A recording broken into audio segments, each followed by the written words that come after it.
Okay, let's talk about your marketing. Is it a smart investment, or is it just an expensive habit? That's the big question we're diving into today.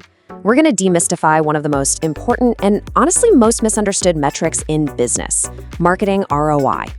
We'll break down how you actually calculate it, what a good number even looks like, and how you can turn your marketing from a cost center into a real profit engine. So, here's the game plan. First, we'll cover the basics. What is ROI marketing and why you absolutely need to care about it?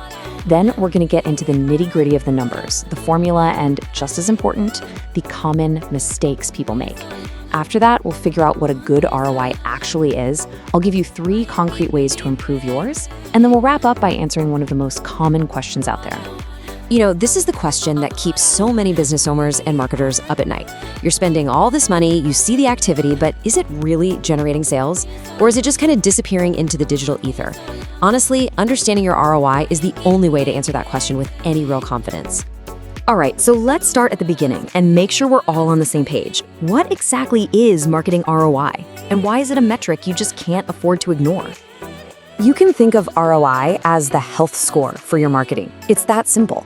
It tells you exactly how much profit you're making for every single dollar you spend. If that number's positive, you're on the right track. But if it's negative, well, that's a huge red flag that something needs to change and fast. It's the most direct way to know if your hard work is actually paying off. And believe me, this isn't just some academic exercise. Tracking your ROI is where the rubber meets the road. It tells you exactly where to put your budget for the biggest bang for your buck. It helps you zero in on what's actually driving your sales. And ultimately, it lets you outsmart your competitors who are probably just throwing money at the wall and hoping something sticks. Okay, so we know what it is. Now for the how. Let's get into the actual calculation, the formula itself, and maybe more importantly, the common traps that can completely mess up your results. So here it is, the magic formula. You take the total money your campaign brought in, that's revenue, subtract what you spent on the campaign, and then divide that number by the cost. Multiply by 100, and there you have it, your ROI as a percentage. It looks simple, right? But the devil is always in the details of what you actually count as revenue and cost. Let's make this super real for a second. Imagine you spend $5,000 on a campaign, and it pulls in $20,000 in sales. You plug that into the formula, and boom, your ROI is 300%.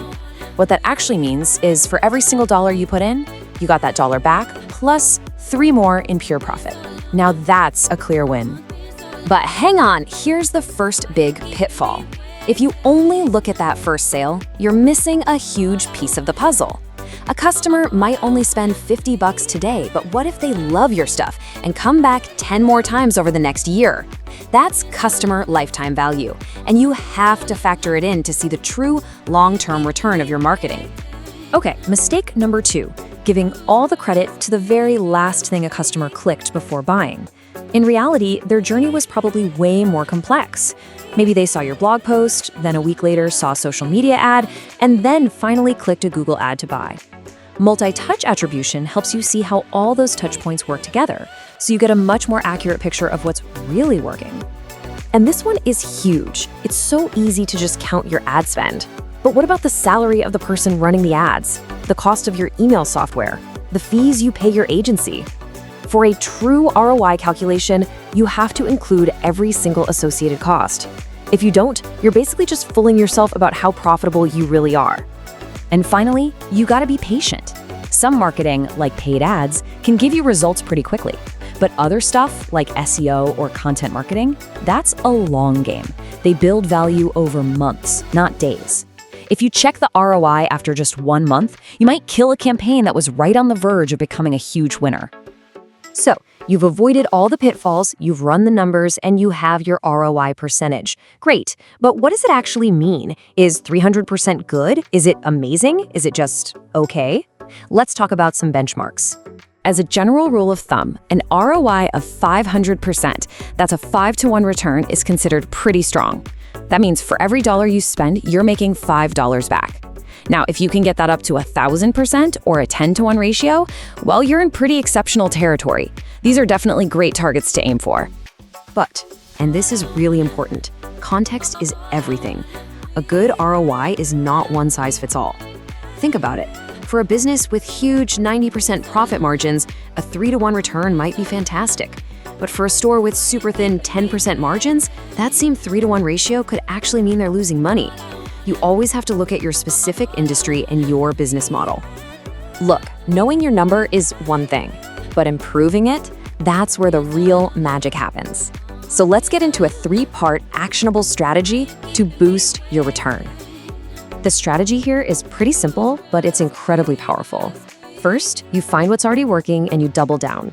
Second, you use technology to work smarter, not harder. And third, you focus on the customers you've already won over. Let's break each of these down. Step 1 is all about focus. Jump into your analytics and find out which channels are already giving you the best return. Is it your Google Ads, organic search, your email list? Once you know, start shifting more of your budget there. And don't just set it and forget it. Constantly A/B test your ads and your messaging to squeeze every last drop of performance out of them. Next up, it's time to embrace technology. AI can give your customers personalized recommendations that seriously boost conversion rates.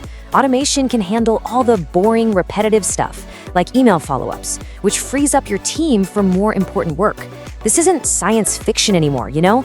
These tools are out there, and they can have a massive impact on your efficiency and your ROI. And finally, never forget that it is so much cheaper to keep a customer than it is to find a new one. This is a massive lever you can pull to improve ROI. Use targeted emails, create a loyalty program, give incentives, and most of all, just provide an amazing customer experience. Happy, loyal customers are the absolute foundation of a profitable business. All right, to wrap things up, let's clear up one really common point of confusion. You probably hear 2 different acronyms thrown around a lot, and knowing the difference between them is absolutely critical. This question comes up constantly. What in the world is the difference between ROI and ROAS, which stands for Return on Ad Spend? They sound almost the same, but they measure 2 totally different things. Here's the simplest way to think about it. ROAS just looks at the gross revenue you get from what you spent on ads. It basically tells you if an ad campaign is working. But ROI is the big picture. It measures net profit after all your expenses, ads, salaries, software, everything. So ROAS is about campaign efficiency, while ROI is about business profitability. You can have a fantastic ROAS and still have a terrible ROI if your other costs are out of control. So there you have it, what ROI is, how to calculate it, and how to make it better. The only question left is the most important one. Now that you have this framework, what's the very first change you're going to make to boost your marketing's profitability? Thanks so much for tuning in.